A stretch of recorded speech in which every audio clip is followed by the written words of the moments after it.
मोहे हिंदू कहो तो मैं हूँ नहीं, मैं तो मुसलमान भी नाई। है जी राम रहीम एक है, ये दोनों मेरे माही। सदगुरु कबीर ऐसा भी कहते हैं कि अगर कुरान में कोई अच्छी चीज़ है तो वो ले लेना, बाइबल में कोई अच्छी चीज़ है तो वो ले लेना, गीता भागवत रामायण पुराणों में कोई अच्छी चीज़ वो ले लेना, किसी के साथ पक्षपात मत करना, जो बुराई हो उसको छोड़ देना। सब काहू से लीजिए ये जी साचा सबद निहार, सब काहू से लीजिए अरे साचा शब्द निहार,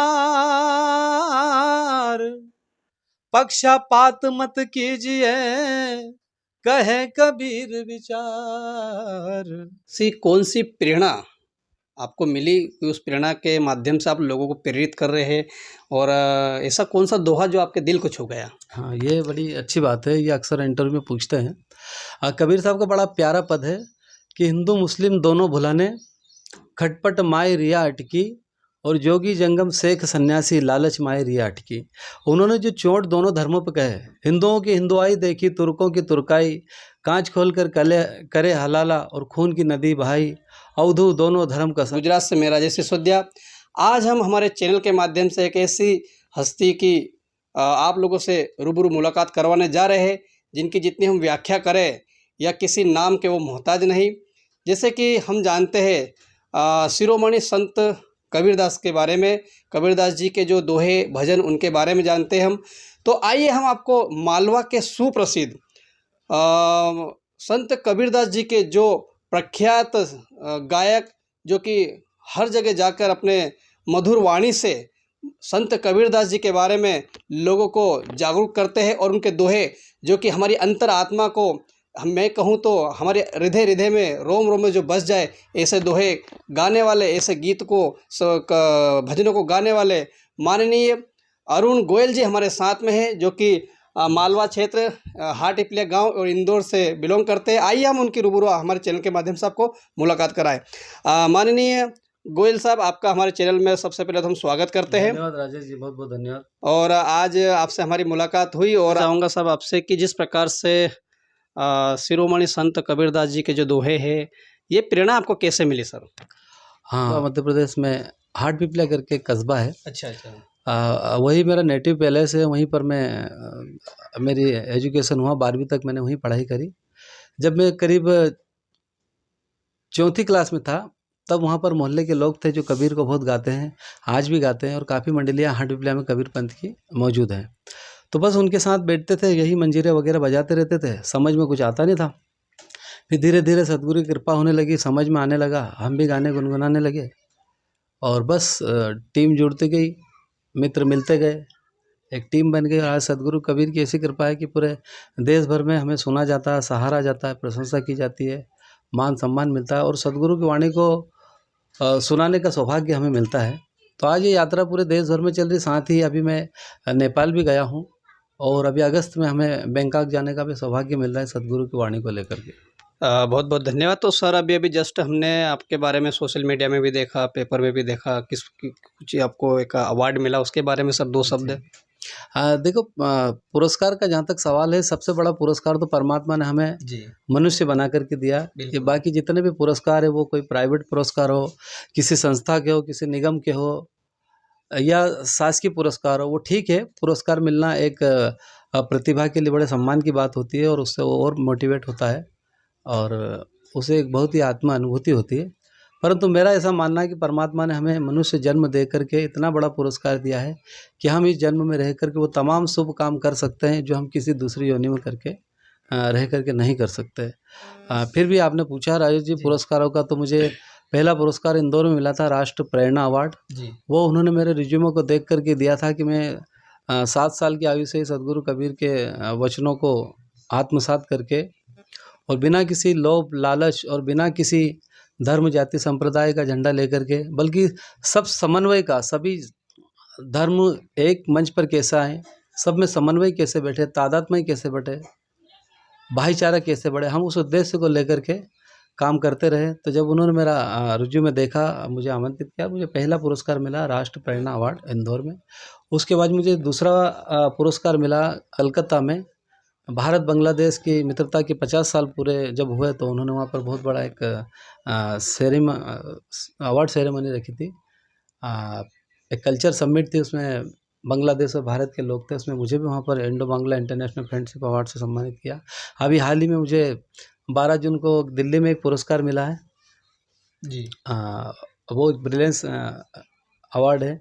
और गोवा से मुझे best singer of the year का पुरस्कार मिला। ऐसे करके क्या 2 बात है। राष्ट्रीय और 3 अंतर्राष्ट्रीय पुरस्कार मुझे सदगुरु कबीर के वचनों के प्रचार प्रसार के कारण प्राप्त हुए, जिससे दिल बहुत प्रफुल्लित है। और आगे भी ये यात्रा ज़्यादा से ज़्यादा जारी रहे, ऐसा मेरा प्रयास है और हम कर रहे हैं। बहुत अच्छा। तो सर आपको 2 मतलब 5 अवार्ड मिल चुके हैं और उसमें 2 आपके जी, अंतर्राष्ट्रीय 3 अंतर्राष्ट्रीय अवार्ड है और 2 और अभी बैंकॉक में एक बड़ा प्रोग्राम है। हमारा जी। सौभाग्य की बात है कि मालवा की संस्कृति को, सदगुरु कबीर के वचनों को एक बहुत बड़े मंच पर अगस्त में हमें ले जाने का मौका मिला है। उसमें मेरी पूरी टीम वहाँ पर जा रही है। मैं बहुत प्रफुल्लित हूँ, हर्षित हूँ जी। और अपने आप को गौरवान्वित भी महसूस कर रहा हूँ कि मुझे इतने बड़े मंच पर सदगुरु कबीर को सुनाने का अवसर मिल रहा है। तो सर ऐसा कौन सा दोहा जो आपके दिल को छू गया? हाँ, ये बड़ी अच्छी बात है। ये अक्सर इंटरव्यू में पूछते हैं। कबीर साहब का बड़ा प्यारा पद है कि हिंदू मुस्लिम दोनों भुलाने, खटपट माए रिया अटकी, और जोगी जंगम शेख सन्यासी लालच माए रिया अटकी। उन्होंने जो चोट दोनों धर्मों पर कहे, हिंदुओं की हिंदुआई देखी, तुर्कों की तुर्काई, कांच खोल कर करे हलाला और खून की नदी बहाई, अवधू दोनों धर्म कसाई। इतना कटाक्ष, इतना इतना हिम्मत का काम उन्होंने 600-650 साल पहले किया। तो कबीर की इस हिम्मत को और कबीर के इस तीव्र कटाक्ष को जब मैंने सुना तो मैं लालायित हुआ। समझता तो था नहीं कि ये इसका एक क्या है, लेकिन ये जो अटकी फटकी झटकी, ये जो श्रृंगार जो उनके पद में आया, इससे मैं आकर्षित हुआ। और ये एक पूरा भजन भी हम इसको किसी मंच पर गाते हैं जब इस प्रकार की हमें संदेश देना होता है। तो सर हम तो चाहेंगे इसी से कि हम जो हमारे ऑडियंस उनको ये जो आपने कहा इसका हिंदी में व्याख्या एवं चंद शब्दों में थोड़ा इसका भजन रूपी रूप में किस प्रकार से इसको आप करेंगे सर प्लीज़? ओके, मैं कोशिश करता हूँ। जी, जी, जी।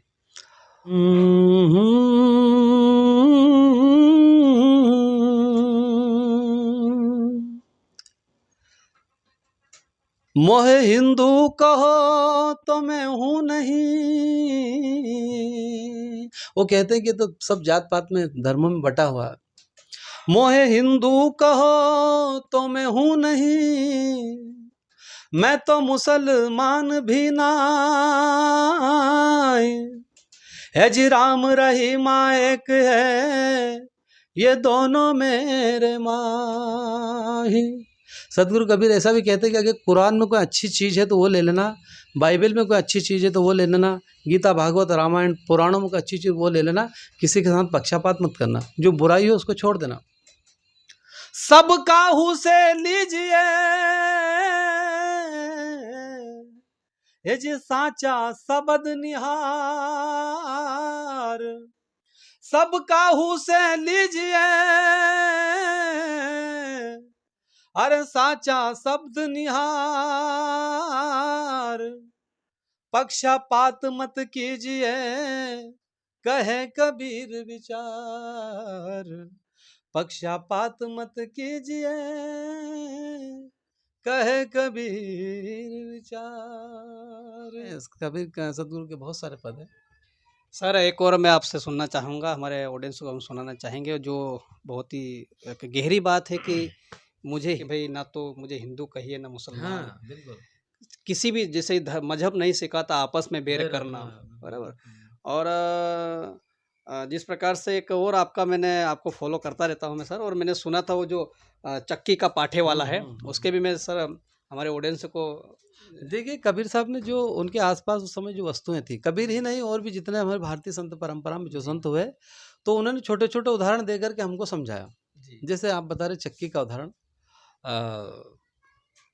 कबीर कहते कि चलती चाकी देख के दिया कबीरा रोई, और 2 पाटन के बीच में साबुत बचाना। चलती चक्की देख के हजरी दिया कबीरा रोई, चलती चाकी देख के दिया कबीरा रोई, है जी दो पाटन के बीच में साबुत बचान को। कहते हैं कि जब इतने भाव में थे, वो तो करुणा में जीते थे, हृदय जगत में जीते थे, तो वो कहते हैं कि जब चक्की चलती है और उसमें गेहूं अनाज वगैरह हम डालते हैं तो वो पिसाते हैं, तो जब पिसा पिसा के आटा बनता है तो सतगुरु कबीर को दुख होता है कि देखो किस प्रकार से जीव हम पीस रहे हैं, जातियों में पीस रहे हैं, धर्मों में पीस रहे हैं, मजहब में पीस रहे हैं, पंथों में पीस रहे हैं, जन्म और मरण में पीस रहे हैं। ऐसा उन्होंने उदाहरण देकर के समझाने का प्रयास किया। लेकिन उनके पुत्र थे साथ में कमाल, तो वो भी ऐसा कहते हैं, जब उन्होंने उनके पिता का ये शेर, ये शायरी या दोहा देखा तो उन्होंने उनसे कहा, क्योंकि कमाल साहब भी बड़े पहुंचे हुए विद्वान थे, सतगुरु कबीर के जो बेटे थे वो उनको जवाब देते सतगुरु कबीर को, कहते हैं कि चलती चक्की चले तो चलने दे, चक्की चले तो चलने दे, हवा में पिस पिस आटा हो, अरे लिपटे रहो उस कील से तो बाल न बाका हो। तो जब चक्की चलती रहती तो हम कुछ गेहूं वगैरह अनाज डालते हैं तो कुछ उस कील में चिपक जाते हैं, वो जो मकड़ी होती है उसके अंदर लकड़ी की। तो कमाल साहब कहते हैं कि डरने क्या बात है, पिसा रहा तो पिसा रहा, लेकिन उस कील को पकड़ रखो, उस कील को पकड़ रखो, उस एक को पकड़ रखो। दो नहीं है वो, ना अल्लाह है, ना भगवान है, ना ईश्वर है, कुछ नहीं है, वो केवल एक है। वो सूरज के रूप में, वो चांद के रूप में, वो पृथ्वी के रूप में, वो फूलों के रूप में, वो हवा के रूप में, उसका कोई रूप रंग आकार नहीं, वो इसी के रूप में है। तो ये भेद कैसा, ये लड़ाई कैसी, उस एक को पकड़ रखो और हम सब एक है, ऐसा उनका संदेश रहा। सर एक आखिरी सवाल मेरा आपसे रहेगा, जी।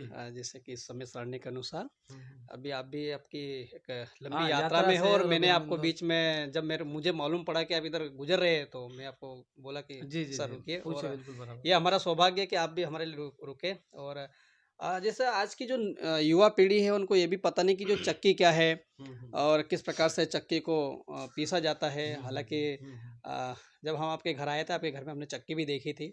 जो आप जो गाते हो, जो फॉलो करते हो, एक्चुअली हमने सब देखा है, वो प्रैक्टिकल लाइफ में आपके फैमिली बैकग्राउंड में हमने देखा, आपके घर के अंदर सब चीज़ें हैं।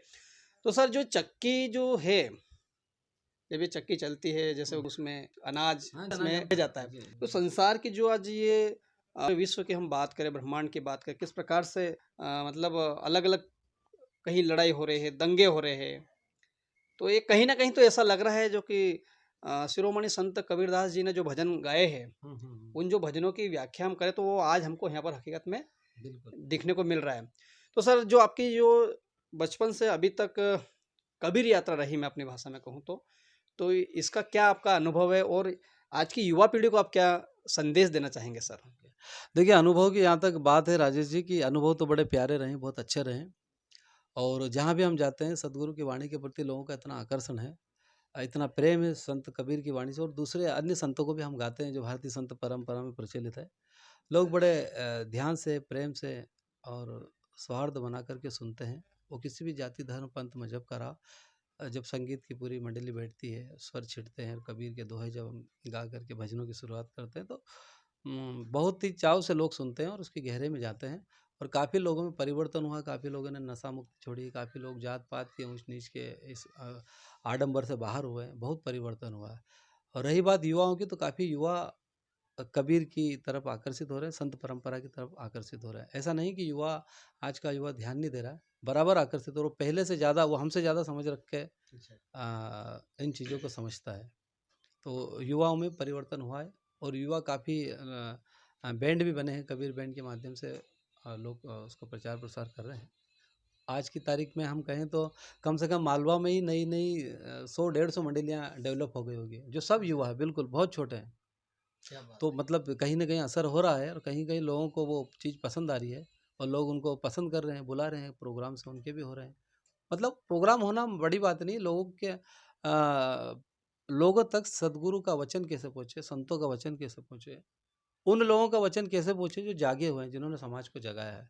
तो वो हर तरीके से, सब तरीके से, सब अपने अपने क्षमताओं के अनुसार इस काम को कर रहे हैं, और युवाओं की बड़ी भागीदारी इसमें, युवा मालवा में खासकर बहुत एक्टिव हो गए हैं, और वो प्रचार प्रसार और लोगों को जोड़ने का काम कर रहे हैं। मैं तो सभी युवाओं को बहुत शुभकामना देना चाहता हूँ। तो सर आपके जो बहुत बहुत धन्यवाद। और आपकी जो आज गुजरात यात्रा रही, उस वो कैसी रही सर? अब गुजरात तो आना जाना लगा रहता, गुजरात बड़ा प्यारा राज्य है, और हमारे भारत ही है, गुजरात क्या कोई दूसरा देश तो नहीं है। अच्छा लगा। बस यहाँ है कि यहाँ के भोजन में लोग मीठा बहुत खाते हैं, तो थोड़ा ज़ुबान का, हम इंदौर के लोग नमकीन के शौकीन हैं ज़्यादातर, तो मीठा लगा। बहुत अच्छा स्वादिष्ट भोजन है, लोगों का व्यवहार बहुत अच्छा है, बड़े प्यार से बोलते हैं और कबीर को भी बहुत गहरे से सुनते हैं। काफ़ी लोगों ने सुना, सराहा। और फिर दीपावली पे हमें कुछ प्रोग्राम्स मिले यहाँ पर। महसाणा में अभी नेक्स्ट मंथ फिर प्रोग्राम्स है। तो अच्छा है, यात्रा बहुत अच्छे ढंग से चल रही है, काफ़ी संख्या में यात्रा हो रही है। संख्या तो क्या कहें, काफ़ी काफ़ी यात्राएँ हो रही है और लोग जुड़ रहे हैं, लोगों के भीतर परिवर्तन हो रहा है और ये हमारे लिए बहुत ही खुशी की बात है कि हम कुछ प्रस्तुत कर रहे हैं, जो परमात्मा ने दिया, जो सद्गुरु ने दिया, उसको लोग अपने व्यवहार में लेकर के अपने जीवन को बदल रहे हैं। Thank you sir. तो दोस्तों इस समय हमारी जो बात हो रही है और हो रही थी अपने गोयल साहब के साथ में, तो थैंक यू गोयल साहब, थैंक यू वेरी मच। धन्यवाद आपका राजेश जी, बहुत-बहुत आपको भी धन्यवाद बहुत-बहुत धन्यवाद कि कि हमारे आपने चैनल हमें के माध्यम से आप लोगों को धन्यवाद और पूरे चैनल परिवार को मेरी तरफ से बहुत-बहुत धन्यवाद। जैसा कि अभी-अभी हमने देखा और हमारी रूबरू चर्चा माननीय गोयल साहब के साथ में हुई, जो कि सच में संत कबीरदास के जो दोहे हैं, भजन को हम कहें, भजन को लेकर उस एक यात्रा को जो कर रहे हैं और आज जब उन्होंने भी जो कुछ भजन को गाए, कि जो हिंदू मुस्लिम वाली जो उन्होंने बात उन दोहे के अंदर कही, जो चक्की की बात उन्होंने उस दोहे के अंदर कही, वो मेरे दिल को छुई, तो मैं उनको भी धन्यवाद देता हूँ। और आज मैं यही आप लोगों से, युवा पीढ़ी को से, देश के लोगों से यही कहना चाहूँगा कि आप भी कहीं न कहीं अपनी ज़िंदगी में ईश्वर के साथ लुप्त रहिए और संत कबीर के भजन इस प्रकार से सुनते रहिए। तो